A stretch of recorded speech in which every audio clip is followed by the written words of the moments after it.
And this new project of the School Crisis Recovery and Renewal, I have to say that SCRR in the right order, project is fairly new, but it's really, really exciting. And I wanted to invite Leora and her team, both for this part and the second part, which is going to be in May. I'll tell you more about that in a minute, to join us to talk about what does it mean for school crisis recovery and renewal. What's the last R, especially, and focusing on what renewal means. And so Leora kindly just dropped the link in the chat, which is really helpful. So I highly recommend, and a flyer that you can download to check out their webpage if you have not already. So with all of those introductions and explanations about who we are out of the way, I would like to hand it over to Leora, and we're just going to have a conversation about how did this get started? What is it? And what are they doing? Big picture, right? And then May 17th, I think, right? If I'm saying no, May 12th. May 12th. Thank you. I was like, that doesn't sound right. In May, they're going to have say what it is. Yeah, well, I'll share who we are, but you can definitely join us on May 12th. I'm going to put it in the chat right now. We are having our spring 2022 network of practice, and it's a festival of learning and sharing from folks across the country, including Laura and Danielle, about anything related to school crisis recovery and renewal, anything related to trauma and grief healing, anything related to educator wellness, self and collective preservation, and it's going to be really, I hope, very fun. It's and meaningful, and our theme is moving what matters and making what matters move. So please join us on the 12th. But we can talk more about that at the end. Yes. But a specific spotlight to that, it's in the chat box, and you can find information about that also on our website at www.schoolcrisishealing.org. That made me sound so promo. I want to just start off by saying good morning from unceded Ohlone land. I'm here in Berkeley, California. My name is Leora Wolf-Prusan, she, hers. I'm named after my great-grandmother Laura and my great-grandfather Jacob, and that is the lineage. I'm a fourth-generation Bay Arean who just spent 10 years in Los Angeles. That's how Laura and I met way back in 2012, doing school coaching with incredible school communities in Los Angeles Unified, and quickly found that we had a shared passion for holding space for educators who normally don't have a lot of space held for them. And I don't know if y'all remember this way back in the 2011, 2012, but trauma-informed systems, leadership, approaches to teaching and learning in education was still quite new, actually. It was pretty relegated to tier 3, the idea that safety, trustworthiness, transparency, collaboration, mutuality, anti-racism, all of the principles that we center now and can speak fluently, those principles hadn't yet been connected to other movements of school equity and school climate and culture work. And so grateful for folks like Laura and many of you in the room or listening now who are doing the work to humanize our school communities. That's really what the word is, humanize. I have been a member of ACES Connection and now PACES Connection for many years. And I remember when I first heard of the original ACES study and was both struck by its potential and seeded with lots of curiosity and wonderment about how it would be used, translated, moved, and how we can take one study that of course then was replicated by many people and use it as a conversation rather than as a dictation. And I'm grateful that in the years since 1997 with communities like PACES Connection, and now there is a return to the idea of understanding what happened, what we experienced in our childhood as empathy openers and conversation starters and humanizers. So that was my really long hello, welcome. Yes. Also, another thing Laura and I share separately is that we are also birth workers and doulas. And so as a fun note, if any of you on the line or listening are like, well, that seems pretty disconnected. It's actually quite not. In many ways, it's the work of supporting, creating safe conditions for folks to go through really overwhelming experiences and hopefully not have them be experienced as traumatic, but experienced as big and meaningful and held. Yes, exactly. And for me, that work started with teen parents. That's right. That's right. And advocating for them. And that was just a strange detour for me to take into that world. But like, then it made total sense later. I was like, I get it.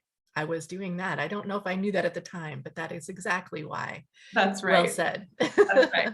And it's an analogy. And I also just want to say for folks who are listening and in the room, my colleague Yasmina Luxinger might be able to join us as we enter. So if you hear a new voice, we'll take a moment for Yasmina to join us. But in the meantime, I'm here.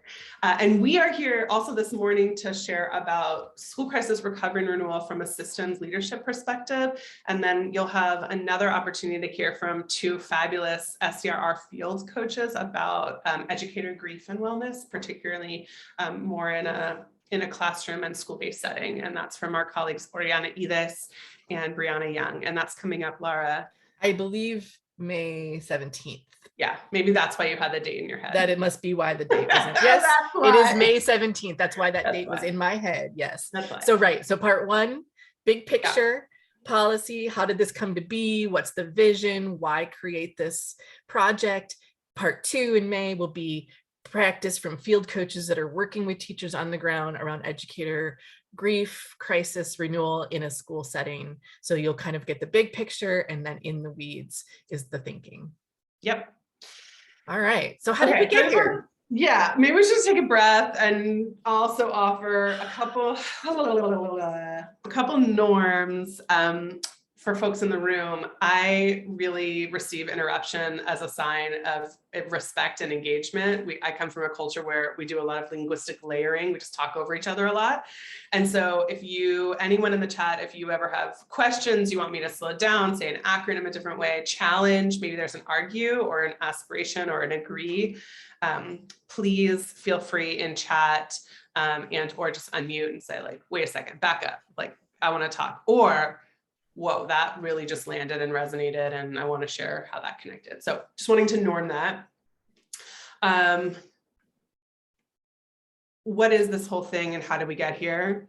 This origin story for us is that we are a group of teacher educators, school-based mental health professionals, school system leaders, marriage and family therapists, community-based organizers. We're a team that is a mixture of a lot of different perspectives, all of whom have worked within schools, started schools, and walked with schools as communities navigated big things. That's the term that we sometimes use to say crisis for a couple of reasons. One, because crisis itself in the word means really different things to all of us. It's subjective and it's constructivist. So just like race is a construct and gender is a construct, so is crisis, meaning that it's an experience that is made by both the dominant culture's validation of who and what matters, and also a collection of stories where there is no one right thing. It's a phenomenon and an experience. And I'm sharing that because there's so many fields and many of us where we take a class or we go to a thing and we're told crisis is a wildfire. Crisis is a school shooting. Crisis is. Those are all big events, and right, we're in the conversation of PACE's connection. And so I think some of us might be familiar with SAMHSA's 3 E's codified in 2014, right? That trauma is an outcome of a mixture of experience and effect and the event. And so too then can be what a school crisis might mean. And so I just invite us to sit with more kind of expansive curiosity of what has crisis felt like in your life? What has crisis felt like in your schooling experience for yourself? and then in the school communities that you work with and live in, and possibly, are there different school community members who experience an event really differently, and why? And that why is what we at SCRR are really interested in, holding space to have conversation around. There might be, and I just also want to preface this, that I'm going to use terms like a student death or school shooting, not in a flippant way. I know that those words can sometimes be tossed around, but they are actual experiences with actual humans behind them. I also will not be using language as much as possible detailing anything, because I believe that we're not in the business to do trauma exploitation. And also, if you hear me using language that feels a little bit like, oof, Lara, you'll call me in and other folks will call me in, and we'll move through that. Yeah. But if there is a way for us to think about, so for myself, when a student died by gang and gun related violence, what is the meaning making that we can hold, not just about that student's life, but also about how we experienced the death, and also how we experienced holding space for that young person and their family. And I just want to share that way back in 2011, before 2011, in 2008 and 9, I was here in the Bay Area and working with a couple schools, and really just noticed that there were some students when they died where there was nothing said. Business as quote unquote usual. Sometimes they were kids who were in the special ed program. Sometimes they were kids where folks had deemed they deserved it, right? And then there were kids when and if they were killed that there was deep, deep, deep impact, mourning, space held, families connected. I'm not judging one or the other. What we are holding is, how do we ensure that every student's life matters? And that how do we then as school communities signal that to our young people, and know that how we respond when there is harm that surfaces, that is a signal. Right. And it's a signal not only to students, but to their families, and also to ourselves as educators, that silence teaches us who we should be investing in and who doesn't matter. Right. And I take a big breath with that, because it just still gives me a lot of goosebumps. And I'm also not, we're holding compassion, because so many of our teacher ed programs, of our PPS and school administrating programs, do not have any training and preparation for navigating crisis, harm, rupture, and what it means to lead a school community towards repair. Yes. Right? I mean, Yes. I got my teaching credential, I had my doctorate in educational leadership, not one moment. We talked a lot about classroom management. We did not talk a lot about repairing when harm is surfaced, either individually, interpersonally, institutionally, or collectively.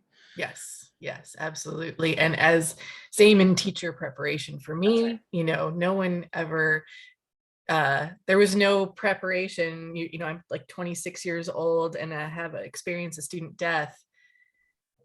There's no, you just have to, they just expect you to kind of figure that out on your own, and to be there for your students, to be there for the family, to be there for the community, and experiencing kind of what you described, depending on, you know, I worked at the alternative school. So a lot of times my students were the ones where there was kind of silence, right? Not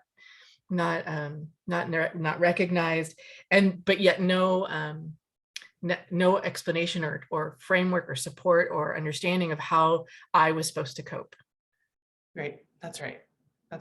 And not just cope, but not only just cope, yeah. But also make meaning. I think like that's the piece that we think a lot about right now, is that coping is, and this is from a Lazarus and Folkman 1995 construct, that coping is the internal sense that I have the resources to move through things in front of me. That's a good point. Right? And it's a belief system. So if there is systemic racism or systemic misogyny or classism that is creating signaling and meaning that you are incapable and that you cannot, then our coping systems are getting challenged by messages that we don't have the capacity. And that's, part of when we talk about, I know this might be making a jump, but part of the conversation around privilege and space is that many of us live with a sense that we have the resources, which means that we have a automatic, and in my body, I have the automatic trust that I have the coping skills to move through really overwhelming things, right? Yeah. Yes. Yeah. Yeah, Marva, this is really, definitely resonating for her as someone who's worked in alternative schools and adjudicated kids. That is often a deafening silence. That's a very astute way to put that. Yeah, so clear. And I actually just experienced that, I think, last year. I was working with a team of teachers in Washington State around self-care, collective care, building collective care in their building, and how could they support each other. And these were teachers who were involved in Gear Up, a college preparatory program for underserved students. And they were kind of reeling because in the 2 weeks since right before I talked with them, they had one student who was like a star athlete, died in a car accident, and then one of their students from Gear Up who didn't have all of that community connection in the same way, also died in a 2-week span, right? These 2 student deaths happened, and it was very tragic for the community. But this is exactly what they were reeling from, was the difference in support or celebration or meaning making, yes, or recognition for the 2 lives, that experience and the crisis that they were going through. And that's what they were really struggling with. Of course they were struggling with grief from losing their student, but what was making them angry and sad and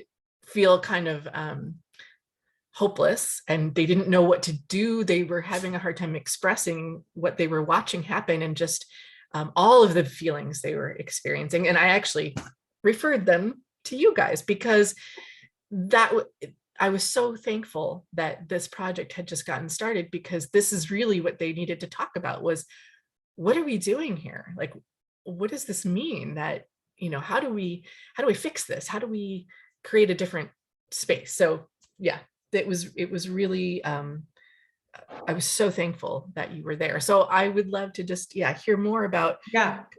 Well, let's talk about what it actually means, right? So I was sharing that the origin story is that many of us were witnessing school communities, particularly experiencing student death, and seeing a real disparity, using the language in the chat box, of capacity, skill, ritual, pattern, rhythm in what does it mean to honor and figure out what happens, not only when a student dies, but then the thereafter. And part of our purpose and our belief is that by creating conversations around recovery, which we talk about as the first week, 3 months after a really big thing happens. And we use Judith Herman's framework of recovery of safety and memorialization and coherent storytelling. That the 4th R is the expansion of the National Child Traumatic Stress Network's framework of readiness, response, and recovery of a crisis. The 4th R, renewal, comes out of our belief that what's missing in that for us as educators, for our families, and from our students is what is the long-term meaning making of when things go down and when things happen. And we know, we talk about science and PACE's connection, we know that meaning making is essential. That if trauma, the main role of trauma that trauma is so good at is rupturing and fragmenting and pausing time and creating chaos. that meaning making is the biggest salve of putting pieces together, of making connection and creating coherence in something that feels chaotic. Yes, Our, so and well our, said. Thank you. Thank you. Like that was amazing. Yes. And our advisor, Dr. David Schoenfeld at the National Center for School Crisis and Bereavement, he said the other day, renewal, recovery is going back to what was, stabilizing. Renewal is reimagining what could be. So if That's you have great. a school shooting, if you have two students who harm each other, if you have students who harm teachers, if you have wildfire and flooding, I'm just naming all the things. It is creating conversation around, okay, crises surface data.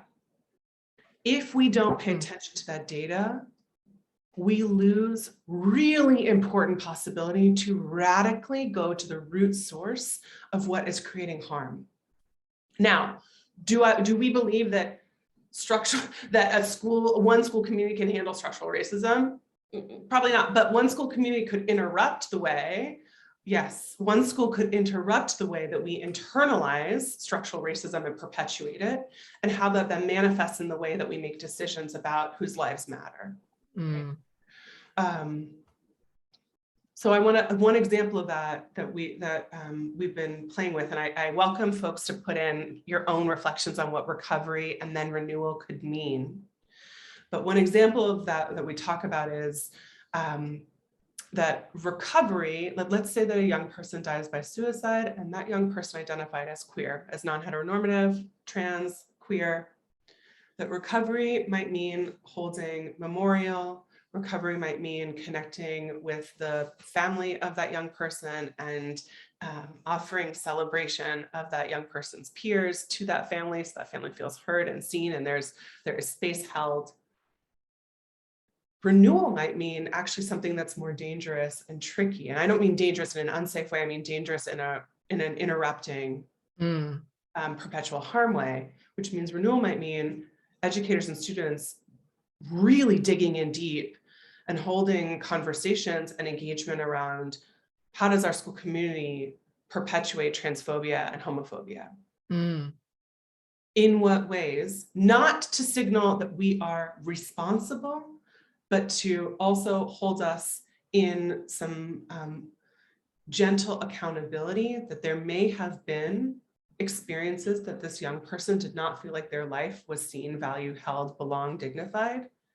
And is there any possible way for us to engage in some reflection about that?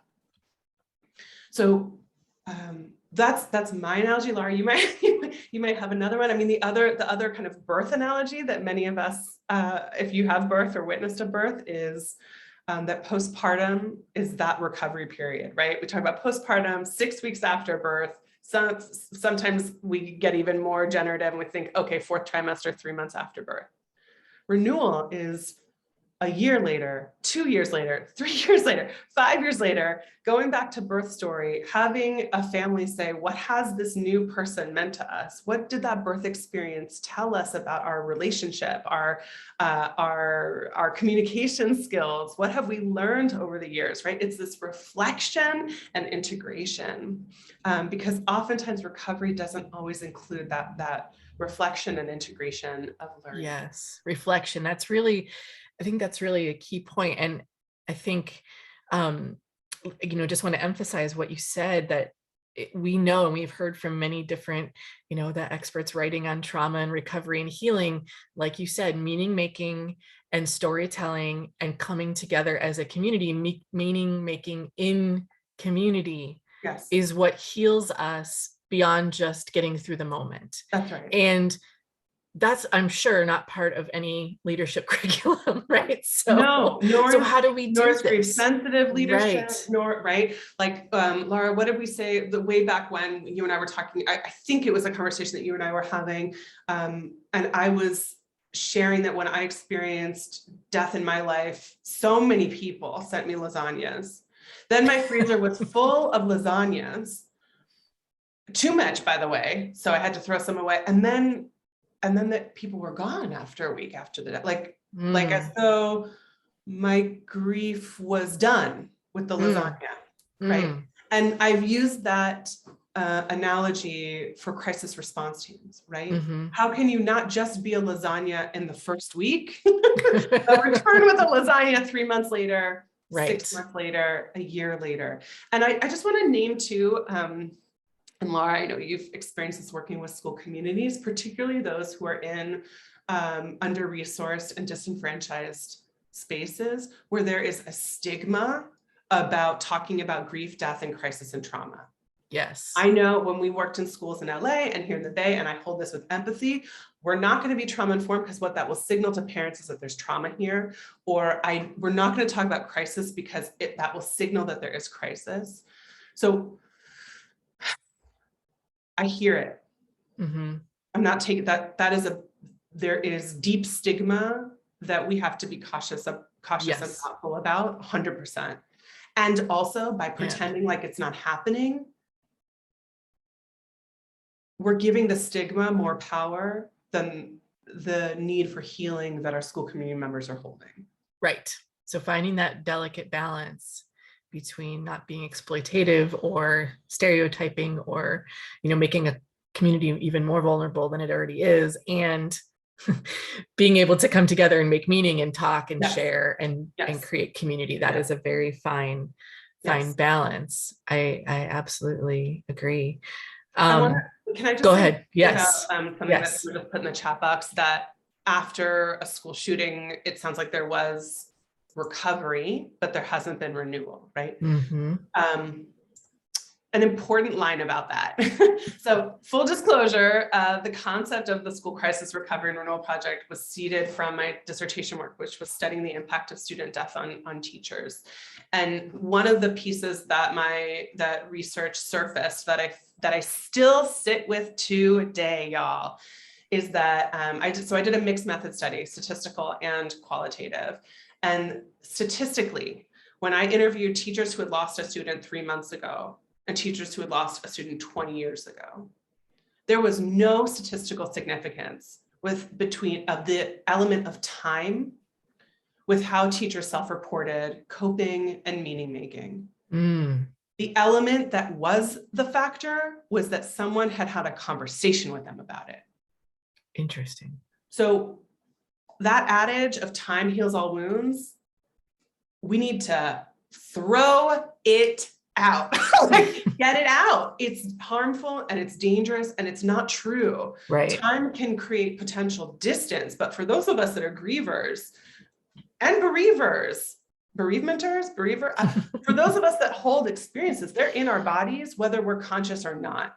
Right. And when I sat with educators who had had student death experiences 20 years ago, 15 years ago, 10 years ago, the moment I asked them to tell me about that student and what that meant for them, they were able to go right back to it because it was the first time that someone had asked them about it. Yes. And so I just want to offer that if you're like, oh, we have not yet, that thing happened 10 years ago and we never returned to it.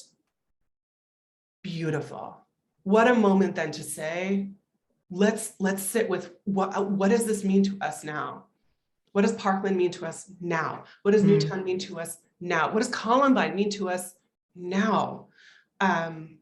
Both either primarily, secondarily, or vicariously, right? And the only other piece about that, Laura, and then I'll stop.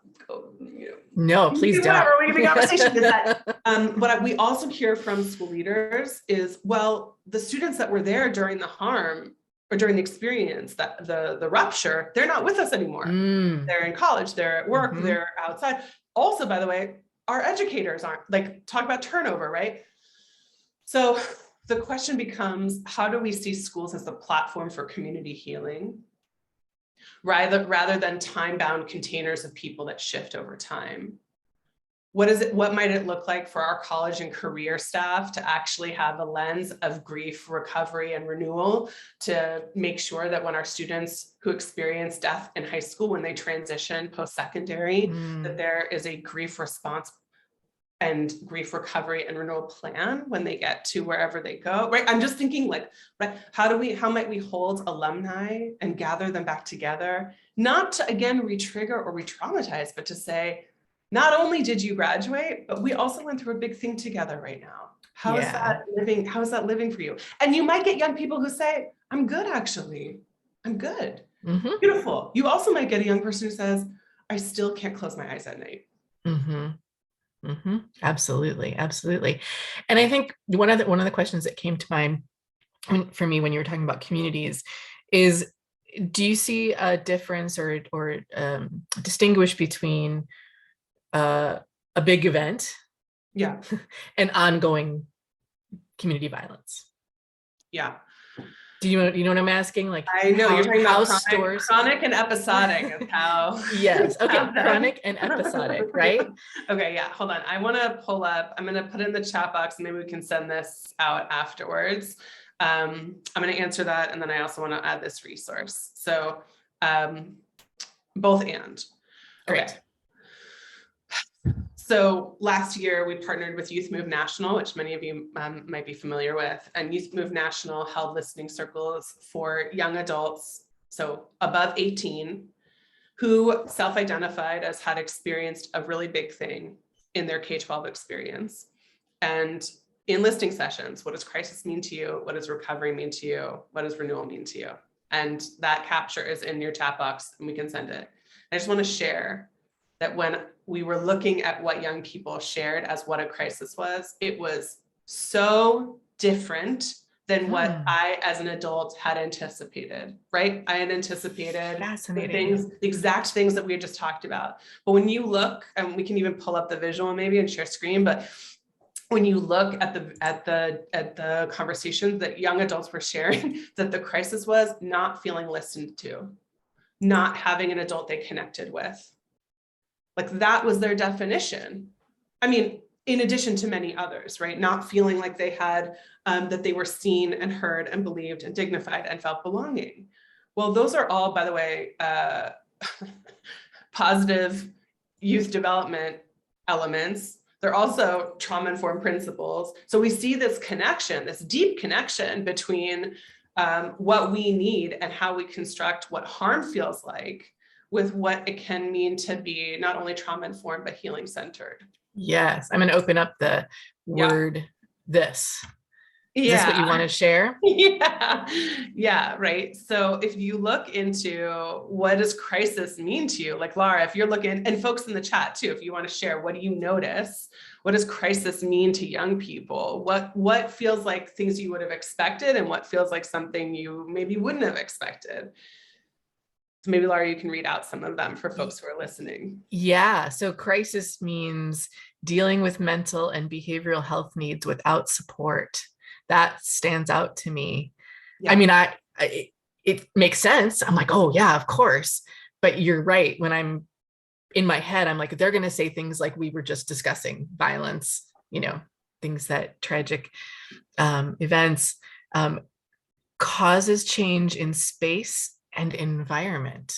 Right? Isn't that interesting? Wow. So then we go back to the trauma-informed principle of predictability and consistency, right? So let's say that there was, I don't know what this young person was referring to, but maybe folks in the chat can think about when have there been big shifts on a school campus? Okay, by the way, this was during the pandemic, but they were reflecting on experiences pre-pandemic. But if you think about it, okay, I'm a young person, space and place is essential to me feeling rooted and me feeling like I have grounding. Suddenly something happens and we're in a different place without anyone helping me understand or explaining why. That might feel overwhelming. Yeah. And this is what helps people who treat youth with love across the top. I just love that. And trusting them. And ancestry, people talking about ancestry. Yes. Safe places. So sometimes when what was so powerful about this work was that sometimes we go like, oh, we need to create a evidence-based intervention. We've got to do TFCBT and EMDR, and we have to, and by the way, all those interventions absolutely have place and space and value. Yeah. if we're doing those interventions separately from creating school climates where young people feel safe and heard and loved and held, then we might be missing a piece. Yeah. Yes. Yeah. And that just brings up such a great point of doing this holistically, systems approach. So how does the school crisis recovery and renewal project, I think I'm going to say it wrong, You got it. address that piece? Like, how do they support leaders in both creating spaces that heal, recognize, make meaning, and do it in a way that doesn't silo and kind of fragment, like you just pointed out, from our school climate work, our PBIS work, our, that kind of approach? Well, I want to remind folks that we are constructivists, so we want to partner with folks to figure this out together. So, for example, if you work in a school that really embraces multi-tiered systems of support, or a county, what we would want to do is work with you to map out what does recovery and renewal mean to you, and what might it look like in it from a tiered perspective, so that it's not another thing, but it's woven throughout, right? I'll give another example. We just had a conversation with a large school district this morning who is doing a review of their crisis response protocols and wants us to join to help them expand their lens into recovery and renewal policy. Wow, right? That's great. If you come on May 12th, you can hear from folks in Butte County, California, who've experienced multiple wildfires, who've been working with us for 2 years to do renewal mapping, to look from a bird's eye view as a county about what does renewal mean to us, reimagining, and what are resources that exist and what are resources that don't exist. And maybe those resources are conversation and connection. And then what came out this year was that there is a space needed for educators of color who have not only experienced wildfire, but have experienced layered racism, structural harm and violence, and needed a space to talk about those layers. And I think that speaks to what you were asking about, like the acute versus the episodic. Well, I know I was taught in my training that those are two different types of trauma, acute and episodic. Right. It's also big T, little t. It's also a wildly white supremacist construct in retrospect. Because who then gets to just have an acute experience without any layers of complexity? Mostly folks who are white, cis, privileged, right? Like if I think about that, what a way to set up an acute, the construct of an acute trauma or crisis in itself is entirely problematic. Because what it does is it then it invisibles educators of color and leaders of color and folks who have many different layered identities, where an experience is never just one thing. Yes. It's always complex, compounded, and chronic. Yes. Yes. So, I saw the word therapy enter the chat box. Our belief is that there's room for therapy and there's also room for therapeutic experiences. Right. So, of course, we're not suggesting that all educators become mental health providers at all. We are inviting school leaders, particularly administrators, to have a lens of grief sensitivity and renewal orientation, which is kind of a fancy way for saying, like, keep your eyes and know that there will always be harms that will erupt, right? That's the world that we live in. There will be some communities where harms will erupt bigger, without more resource, and over again, which creates bruise and wound and scar and scab. And how might we support our school leaders, district, county, system, school-based, school site, to be able to sit in conversation? By the way, if you're a school that has restorative practices as a part of your fascia, gorgeous, use a circle then. use the patterns and the rituals that you already have to create space for the things that aren't getting the oxygen it needs. Yes. Yeah, that's a beautiful way to think about that too, because I think too often schools become fragmented or busy, they're just trying and they forget that they may already have some ways Yes, to make meaning. The art teacher might be doing a Day of the Dead piece in November, but how do you connect that to the bigger picture around grief and celebration and meaning that's making in right. community? I'm just, as an example, I'm thinking of, but it might become fragmented if we're not really thinking through how to weave it through what we already do. I love That's that. right. And also, you and I were both former PBL linked learning instructional coaches, right? So I have a curiosity that usually what's left untouched but has such great potential is the connection of curriculum and instruction and school-based mental health. Yes. So it's not just mental health literacy, which is growing and beautiful, and we need that, but what would it look like to create a project-based learning unit where we explore the roots of harm, or we explore the experience of gun violence, we explore the experience of young people who are ideating suicidality in a way that they never have, or the opioid crisis, or even, as our colleague, Dr. Stephanie Cariaga's dissertation work studied, creating an 11th grade English class curriculum, project-based learning on what is our experiences with grief and how does that show up in literature? How does that show up in our own stories? And what does that mean for us to create space to talk about it? Yeah, absolutely. Absolutely. Any thoughts from the group? We've been having so much fun. When Leora and I get going, we can go for a long time about these topics. So what about you guys? Feel free to unmute, turn on your video. Jen is resonating with your description of a PBL on experiences with grief. Yeah. Do you want to say anything more about that, Jen? Oh gosh, I apologize. I came in late and I have no idea what was said prior.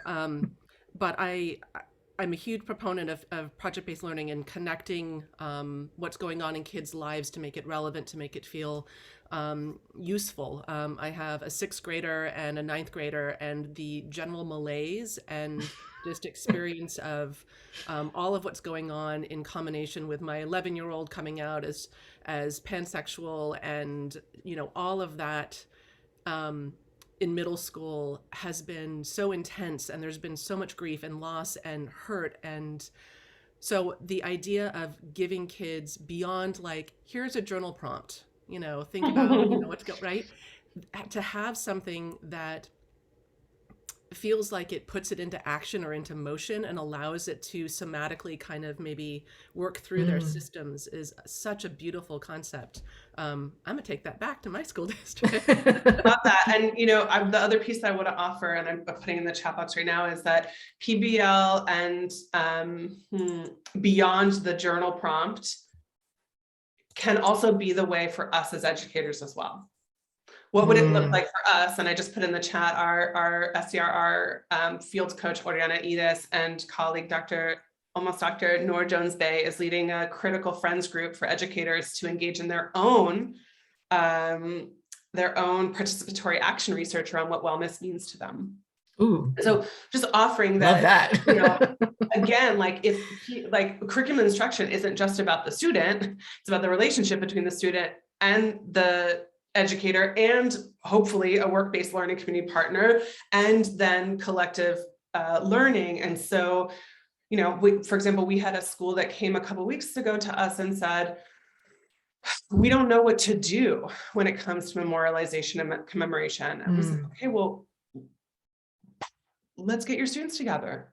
Often our students have the most brilliant, creative, joyful ideas. The other thing that, Jen and Laura and other folks too, that's coming up for me is that sometimes it can become draining. Jen, if I think about the word malaise that you used, it can become draining to talk about grief and trauma,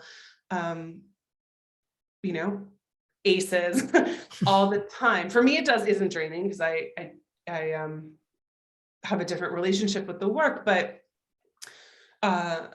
our team really, really, really brings, and I hope, Laura, this resonates for you, but our intention is to bring a spirit of joy to the conversation as well. Not the joy that there has been loss, but the joy of what it can mean for conversations that should have been had, never have been had, and now can be had, for them to live and get the space that they need, and that it can provide opportunities for us to connect in a different way that we never had before. Now that, by the way, can also evoke different kinds of grief, remorse grief, resentment grief.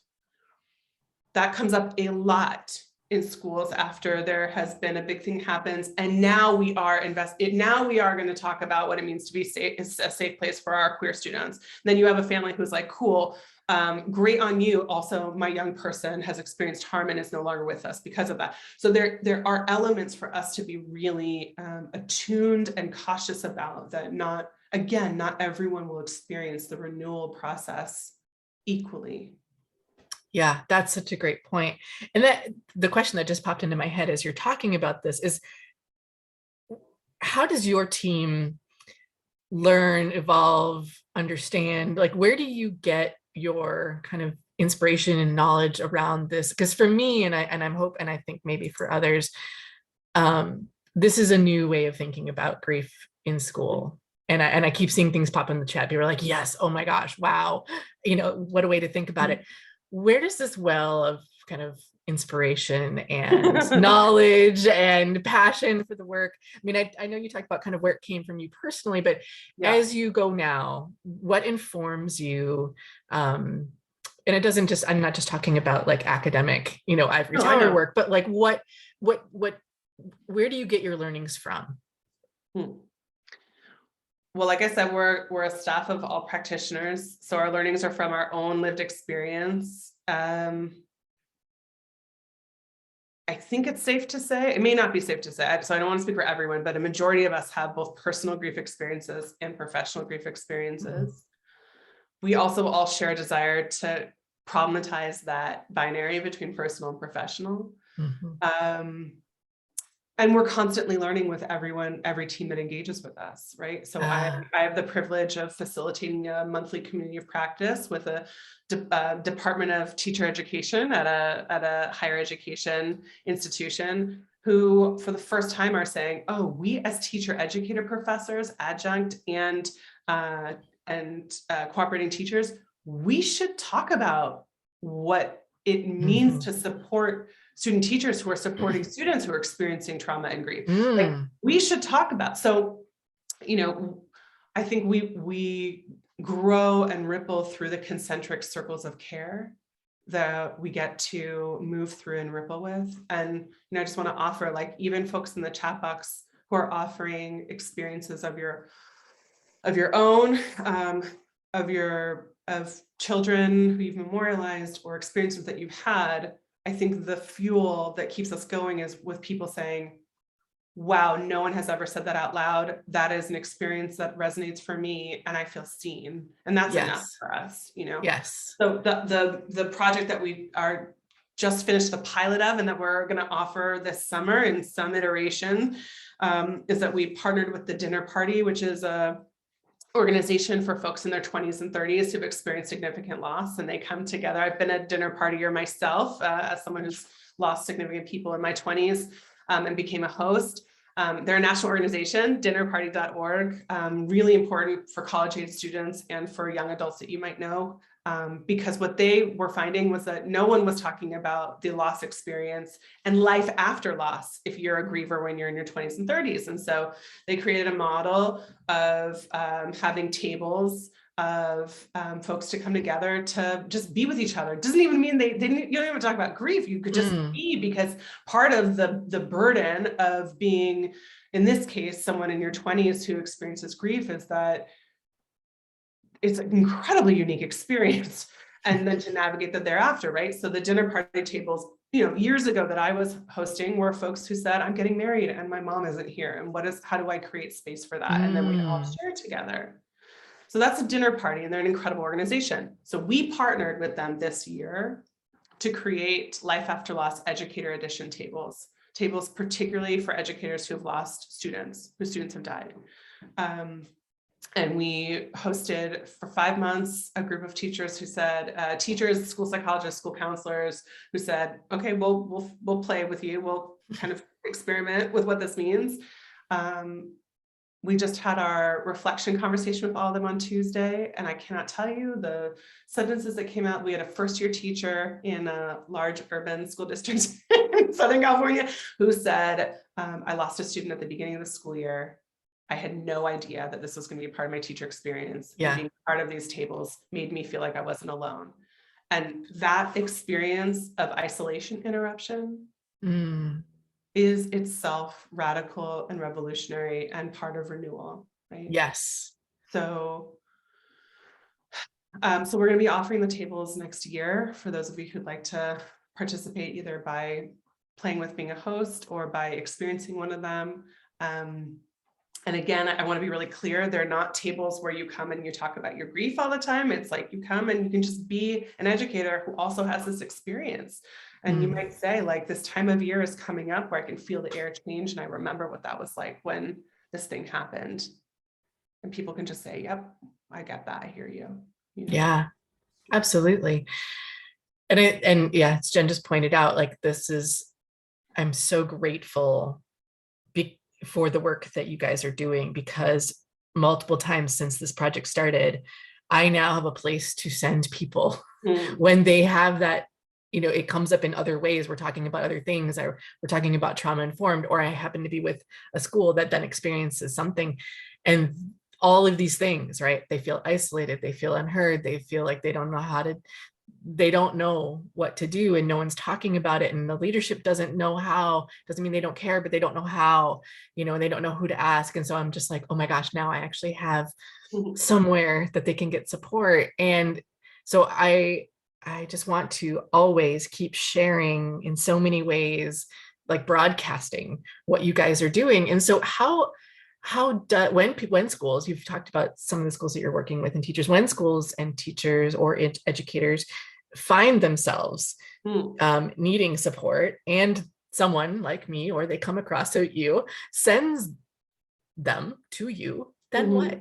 Then what happens? Yeah. I mean, in the technical sense, you can fill out a request form. It goes to our project manager, Livia Rojas, who's amazing. And Livia then lets me and our field director, Jen Leland, know. And then you have a conversation with us where we figure out if we're the right fit, or if we can refer you to another partner. That's our big feeling, is that this world is so expansive, and we're anti-scarcity mindset. There's like more than enough folks, and sometimes we may not be the right fit. I want to offer that if we've gotten a lot of folks who have said, a student died last week, can you help us? And I approach that conversation with tenderness, because we're about recovery and renewal, knowing that they're not static stages, right? It's not like I'm in response, now I'm in recovery, now I'm in renewal. But one of the pieces that we listen for that helps us know and feel if we might be in right relationship around recovery and renewal is if there is space to reflect. And we all know that when you are in crisis response, you're not in a reflection space. You are in a handle business space. And it would be untrauma informed for us to ask and invite people to engage in reflection when they are neurologically not in a space to do that. Yeah. So we'll invite folks to get some response intervention support, and then return to a conversation when there might be space for that reflection. That's a really great distinction. Yeah, it's not, by the way, it's not always clean. Like, we're learning, right. we're really learning. So I just want to give that caveat, because I could hear my field director, Jen Leland, like listening to this in a couple days or weeks and going like, Leora, that's not always true. There are exceptions, but it is we all know that when we're in a big experience, to then be asked, okay, let's co-construct something, it's not always the way. Sometimes we just need someone to send us the thing. Right. Yeah. Right. So it can look really different. We do trainings, we do workshops, we do coaching, we have consultations, right? So if Jen is like, can you send me ideas for PBIL and grief? That's something that we could do, for example. And then we also offer, as you know, Laura, we offer a lot of trainings, communities of practice. We have a suicide post-vention community practice that's been meeting every single month. Really, really incredible. We had a memorialization and commemoration community of practice this last year. We have leadership consultancy hours for school leaders who just want to be in a space and say, this is really bleeping hard to lead. I'm alone. I can't share that I'm vulnerable and I don't know what that I'm doing. And to have, again, connection, and to have a reflective listener. So we're also at the end of our second year, we're moving into our third. And so what that means is we want to grow with you all. And if you have ideas for how we can expand this work, we want to do it with you. That's my short end, but come to our network of practice and then you can learn more. Yes, May 12th. We also create products. I mean, if you go to our website, you go to our resources, and our resources, we create lots of products. We have a trauma-informed communication guide, which, by the way, for school leaders, woo, one of the biggest elements is like, what language do we use? What pattern of language do we use? All of that. So that's all up for us together. Yes. And I'm going to put, let's see if we can, I'm going to put your website in the chat again, down at the bottom here. Schoolcrisishealing.org. You can follow us on all the socials as well. Yep. And then I'm also going to add the network of practice in again, just in case, because I really want people to come. And importantly, this work is no cost. Yes, no cost. No cost. All of this amazing support. No cost. And we also try as much as possible. Hold on, I'm also going to put the flyer for the network of practice in case you are a school community that really loves flyers. We know some of you are. Jen, it's so nice to meet you. Yes. And please dig into their website, dig into what they have. All of this is no cost. Share it with everyone you know. That's why I'm like, I got to broadcast this to the hills. Like, people, you got to take advantage of this. Yes. Thanks, you guys. Bye.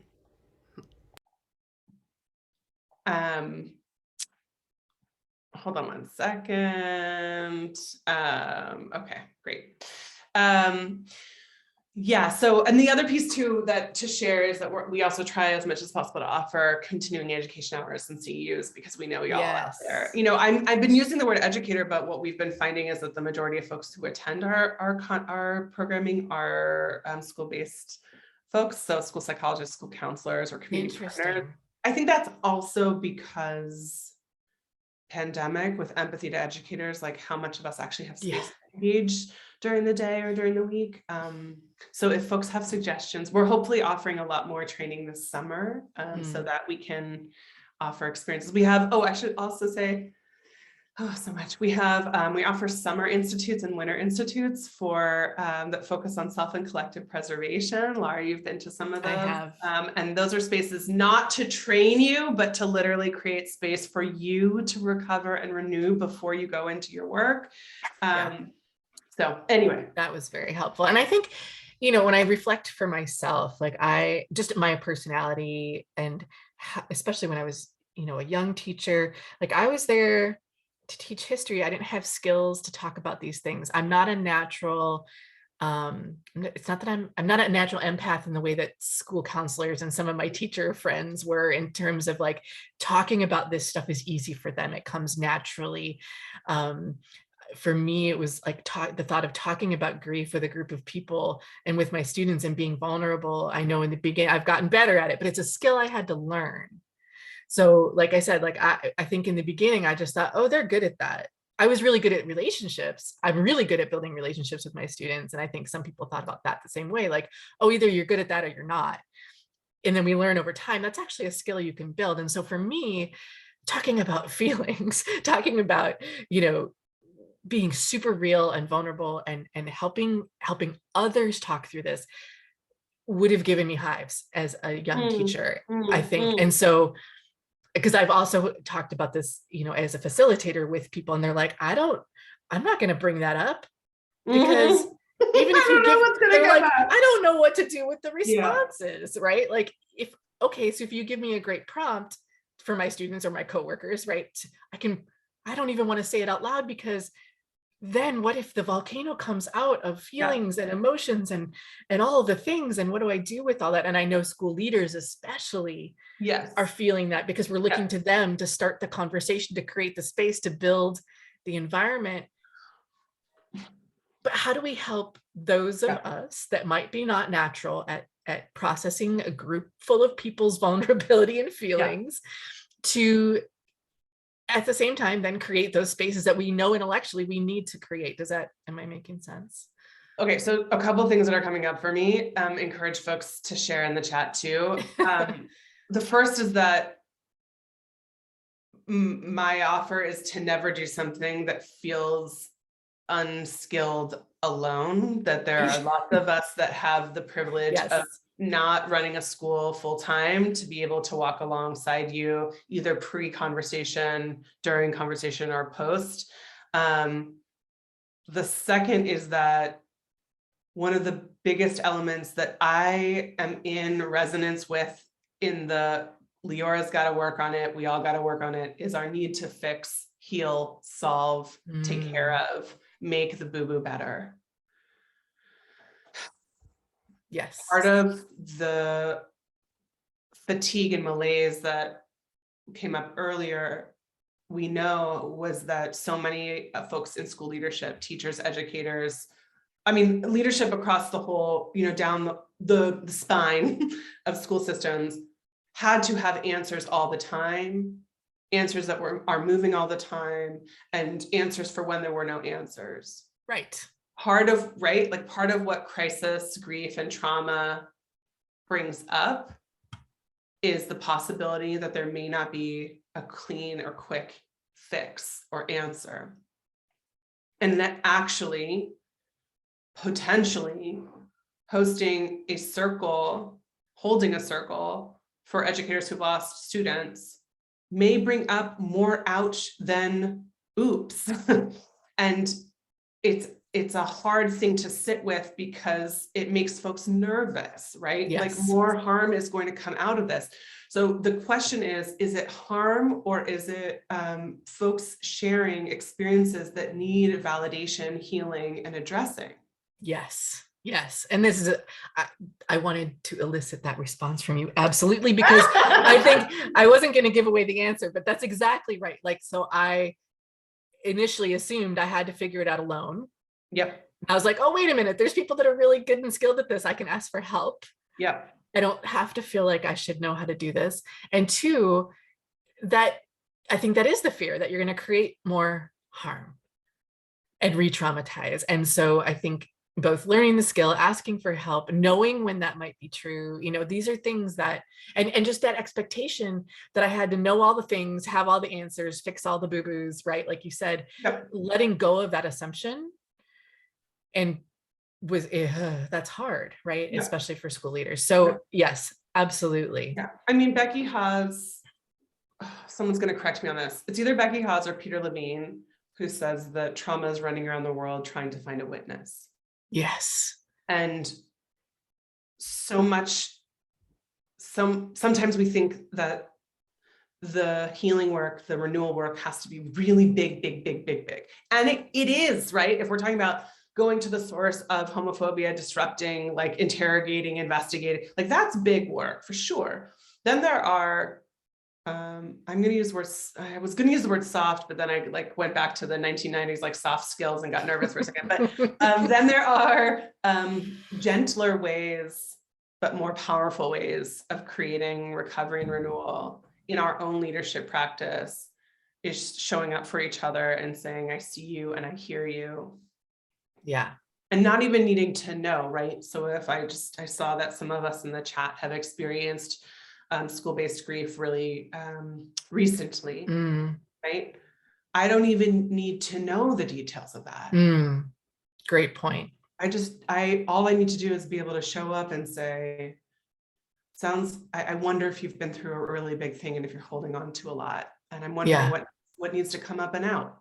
And right. what I can hold on to. And I'm wondering what you would like advice about and what you might not like advice about. That's a great question.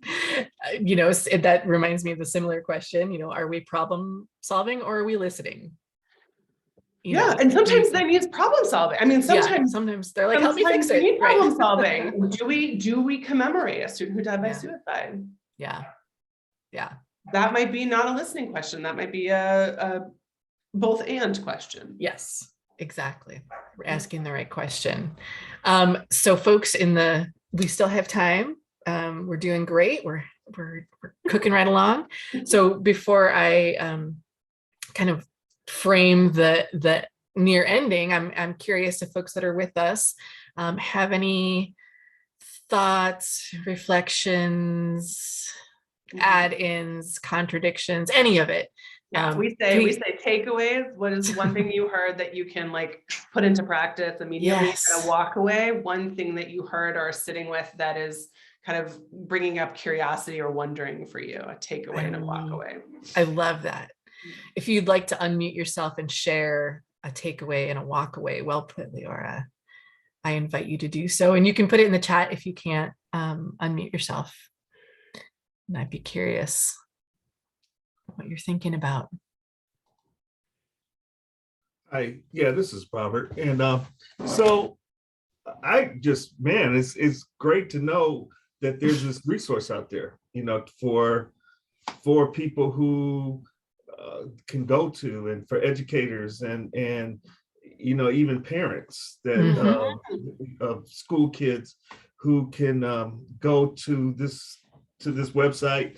I had never heard of it before and just kind of ran across this webinar. So this is great information. I'm definitely glad I stumbled across this resource and will be reaching out to Robert. You. Yes. So nice. And you probably wouldn't have heard of us because we're still new. We're only in our second year. Okay. And we launched in the pandemic. So my imagination is that there were other things you were dealing with right in the summer of 2020. That's probably wondering. True. Yes. Yeah. But no, PACES is a great resource, as well as now this, wow, this is just amazing and so needed. So, I mean, I'm in Ohio, and so I'm not out there in the West Coast, but hey, we have some of the same issues, here. So it's universal. Well, there's distinct and universal. I mean, I lived in Cincinnati for 4 years in my early childhood. So I just want to say, like, shout out to Grader's Ice Cream. I still dream of Grader's Ice Cream. I don't know if y'all have it wherever you are. No, you don't have that one, but... Grader's Ice Cream, it's the ice cream with like the huge chunks in it. All ice cream should be made that way. Okay, anyway, moving along. The other piece that I want to say humbly too is that we're part of the National Child Traumatic Stress Network. So we are a Category 2 funded site. We're funded for 5 years, which also means that if you do come to us and we may not be the right fit, we're part of a network of wildly amount of resources to help you get where you are. So part of our job, right? Like, again, that's back to the scarcity mindset interruption and ego interruption. We may not be the people in the moment, but we'll help you find the people in the moment. But we hope that we're the people in the moment. Yeah. Nice to meet you, Robert. Yep. Nice. Thank you. Yeah. Nice meeting you too. I hope you find some Grader's ice cream. I swear, if you go to a grocery store, you just ask for Grader's ice cream. Maybe if I go down to Cincinnati, I got. Okay, but I found Grader's ice cream when we were in Kentucky, in Franklin, Kentucky. So I'm just saying. Okay. Hey. Okay. I'm gonna check it out. Okay. All right. Thank you. Yeah. Nice to meet you. Yep, nice Hi, Marva. Hi.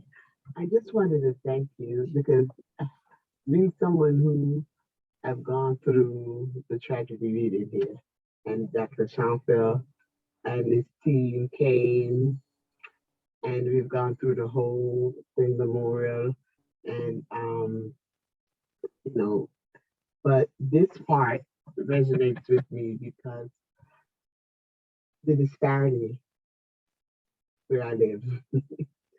And it's unfortunate, this was unfortunate what happened in Tennessee and in Parkland.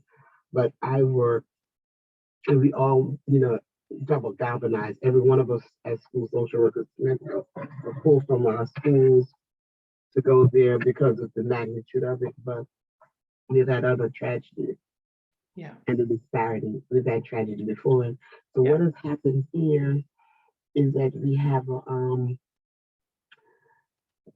the healing is not happening because folks are counseling, and because we're now at another where the wound is being reopened because we're at the sentencing stage Yeah. of the perpetrator, and it's constantly because, like I said, it's a big disparity because that's an affluential community, and then I work down here in the central area, and we've had students, we've had it before, so that became almost like a rally call. And we talk about systemic and racism and different things. So all what it has done, it's bubbled that up. So as far as you talk about the renewal, beginning deep, because and we have the capacity to do that. And I'm gonna really reach out because I can put it in. I'm part of the division that's charged with the. We changed our name to Student Support Initiative and Recovery.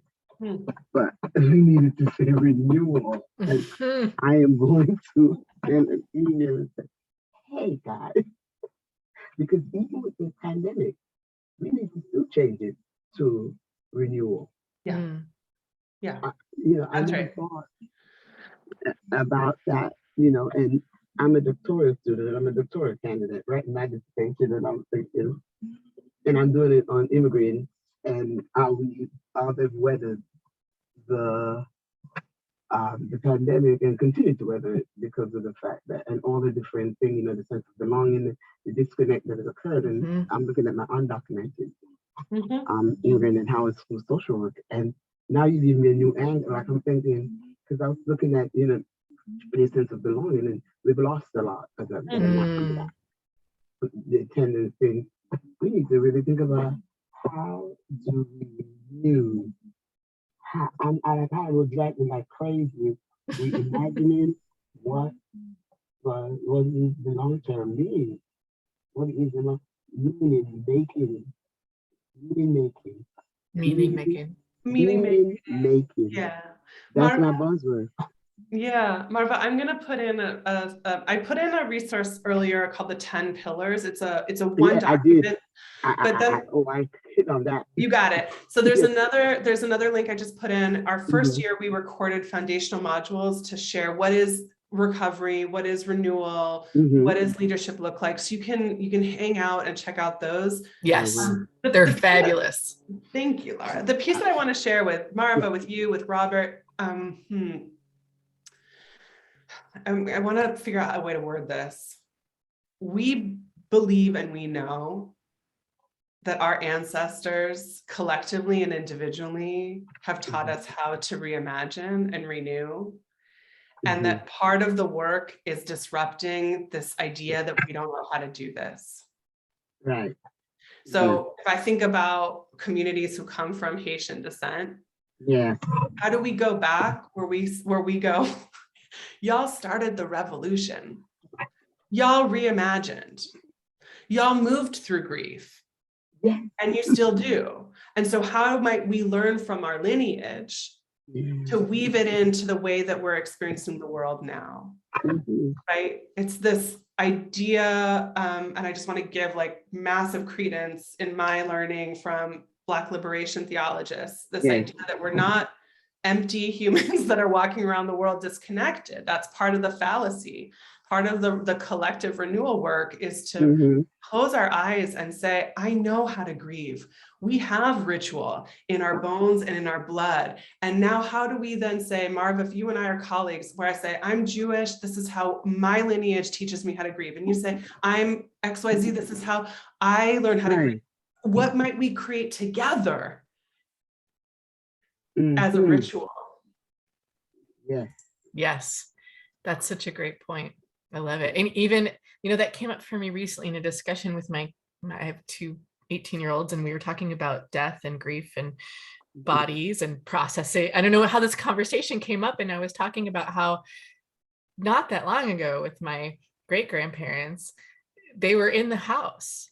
The family watched the body. This is a big Irish family, right? It was everybody was in the house, drinking whiskey, washing the body, having grief, experiencing together, and they were just like, "What? People just didn't come and take them away." Like that's what happens now. Like they come and they as we were talking about how that might feel different. Yeah. In our bodies, the somatic experience of ritual that we don't even remember. We've been taught to be afraid of death, or to fear. Anyway, just this whole psychology around grief and experience. Anyway, that popped into my head. It's a beautiful connection, because the other piece, I know we're ending time, but the other piece that we as a project are still grappling with, and I love that verb. My colleague says that we're the directors of grappling. We just like sit in like the grapple all the time. Are really uncomfortable questions like what I'm about to share. What does it actually look like if I was the educator of a young person who was the perpetrator? Yeah. What does it look like when my student killed another one of my students? Yeah. What is it? I'm really sharing some very real hard conversations, right? So what does it look like when my student is actually harming me and I'm being asked to have compassion for them, but also my life, I'm feeling dehumanized. There are, right? What does it look like when there is sexual assault experienced in a school community, and there's lots of wobbly around whose pain was validated? So I want to bring these up because our colleague, Dr. Derek Smith, who you might meet if you watch the foundational modules, he's a big champion of school leaders naming the things that are the hardest to name, but have value in Yes. naming. They're not comfortable, by the way. It's not comfortable for me to say to a school community where a student killed another student, are we also grieving the other student? Even if they're still alive, they potentially are now incarcerated. They potentially were experiencing deep pain, right? There's like so if we know and believe that the work is relational, then we have to pay attention to everyone in relationship. Yes. Right. Yes. That is difficult. That is such a great point.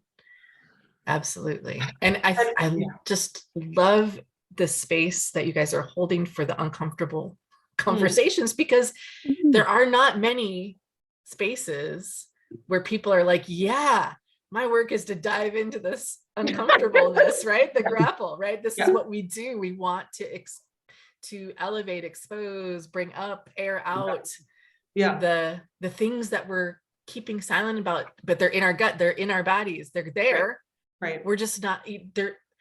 Right. We need a space to be able to talk about this stuff in a safe way. And so I just am so grateful that you guys I want to offer two other things, and then I know we're going to close, but another thing, Laura, that just came up for me was like, yesterday we were in a conversation with NCTSN about how to support young people who are neurodivergent, who are experiencing trauma and crisis. And how can you tell if it's the developmental experience or the trauma experience?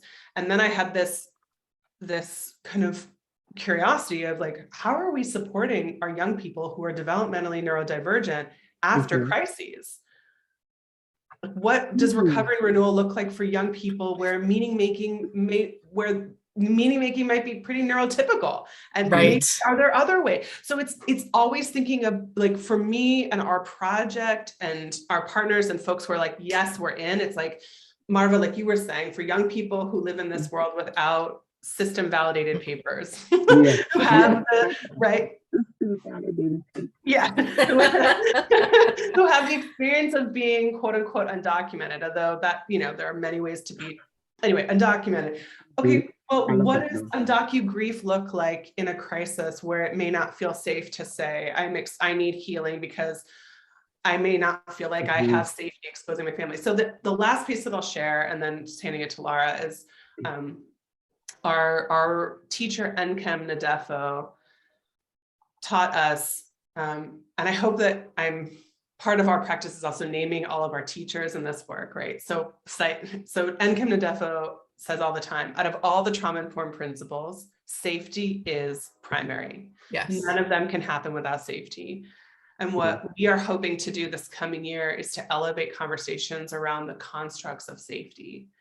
How does Marva experience safety differently than me, differently than Laura, differently than Robert? What does it mean when I have 2 students in my classroom, when they've experienced the death of a student of their peer, one of whom wants to wear a hoodie because that's the way that they can somatically regulate and close their eyes, and the other who saw potentially the shooting and seeing the hoodie triggers them. They both have different needs of safety, and then they are in the same classroom.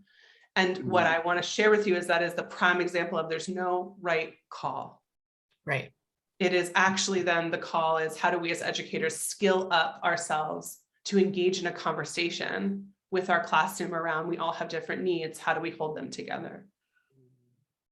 Yes. Back to Laura. No, that's great. That's great. And we still have 5 minutes. We're doing great. I was like, we are going to use all this time. I know we will, because we'd love to talk about this stuff.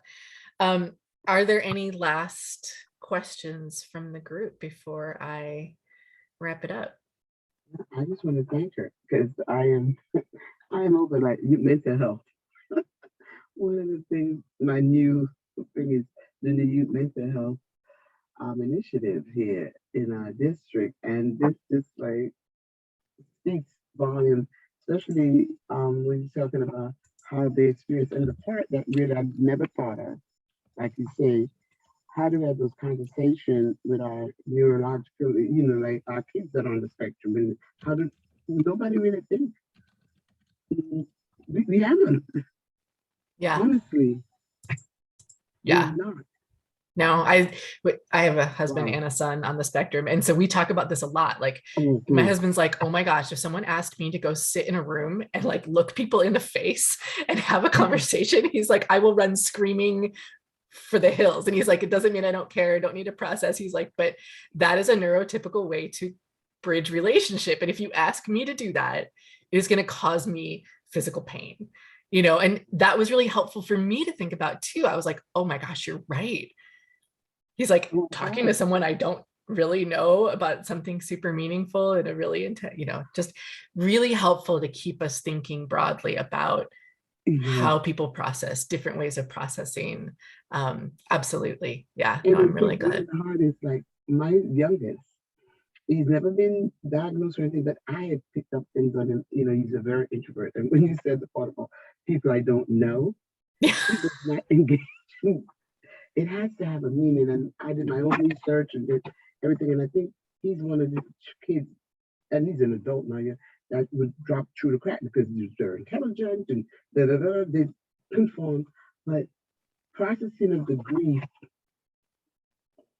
We lost one of our daughters at the beginning of the pandemic, and my husband couldn't understand why he couldn't get him to like. He never expressed it, but now that you're saying it, we didn't even think about how he processed the grief. He was not going to talk to us. He was not. But we just figured, and then my other siblings like, oh, that's just Lamar. We leave Lamar alone. That's just Lamar. That's just how we've always done. But no one has ever, and now you've really. Yeah, and even in my professional life, we go to the schools and we do these great crisis. We're always running for undergrads, but some of those kids are just not. Yeah. Thank you so much. Marva's in the grapple. She is. She's like her. She's thinking. We pulled you in, Marva. Oh, thank you for joining us, Robert. Thank you. I'm so glad you guys were able to join us. I will record this. This is being recorded right now, and we have a YouTube channel. And so we will convert it to YouTube and put it up. And so you can then, I'll do a little write-up in Pieces Connection with about our conversation with the links and inviting people to join us for part 2, Yeah. May 17th. And May from an 12th? Oh, no, May educator's, 12th is something else. yeah, May 12th May is 12th, May their 12th is event. our network of practice that Yep. please come I to, will and May do it. 17th is the second part of this with my folks on our staff who are incredible educators, and will share more. And they're about working their in the program. field. So yes, we're Okay. going to kind of get in the weeds with the field coaches on May 17th. So yeah, I encourage you to look out for this blog, and then that I'll write up about this with this link, and then you can share it with people you know. You can be like, I went to this amazing conversation. I will. All right, everybody. So Thank grateful you. to be in conversation. It was really wonderful to meet you, Marva and Robert, Thank you. Courtney in the virtuals. Hope to be in community soon. We already are, we're in it. Yeah. And I just want to do a really explicit verbal kudos to Laura Kane, national mover of what matters, national collector of thought leaders and heart expanders. And Laura, you are the ephemeral holder of the space. So thank you so Aw. much for having. Mwah. I adore you Thank guys. I know you. the coolest people. All right, everybody. Well, thank you and enjoy the rest of your day. Thank you so much, Leora. Thank you Thank guys you for so your much. time. I appreciate all of you. Bye. Bye.